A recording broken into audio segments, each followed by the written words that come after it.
presented by Raj Recording Studio,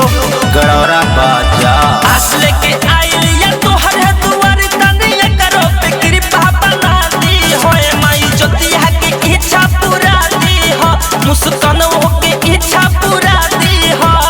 पूजवा दर्शन करतिया एक सुंदर मुनर दुल्हा दी हो नेहावा दर्शन करतिया एक सुंदर मुनर दुल्हा दी हो प्रीतिया दर्शन करतिया एक सुंदर मुनर दुल्हा दी हो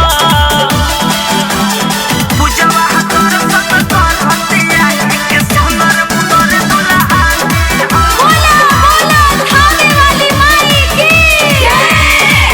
माई खुशियों के लाला सबुराई दीना सुनी निधियों के जोड़ी लगाई दीना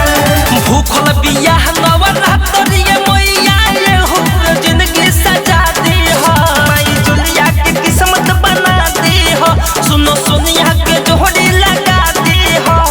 किरण ही दर्शन करतिया एक सुंदर मुनर दुल्हा दी हो पूनम ही दर्शन करतिया एक सुंदर मुनर दुल्हा दी हो बेबिया दर्शन करतिया एक सुंदर मुनर दुल्हा दी हो। Raj Recording Studio, गड़ौरा बाजार। पूजवा दर्शन करतिया एक सुंदर मुनर दुल्हा जे जे भी मन से पूजा करो ता सब पर ललसा पूरा दी होए माई खुशी हो पाए चढ़ाओ ढा दी हो मन सब हो के अरमा पूरा दी हो रेखा वह दर्शन करतिया एक हीरोनियों न दुल्हा दी हो सविता वह दर्शन करतिया एक सुपर दुपर दुल्हा दी हो गुड़िया वह दर्शन करतिया एक सुंदर मुनर दुल्हा दी हो पूजवा दर्शन करतिया एक सुंदर मुनर दुल्हा बोला बोला दुर्गा मैया की माई रुचियों के किस्मत बनाई दीना सदागन में सेट करवाई दीना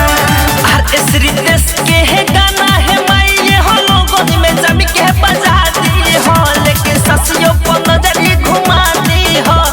रेनुआ के भगिया जगा दी हो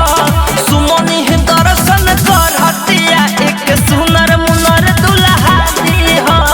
गीतवा दर्शन करतिया एक सुंदर मुनर दुल्हा दी हो निसव हो दर्शन करतिया एक सुंदर मुनर दुल्हा दी हो। Presented by Raj Recording Studio, Garhaura बाजार।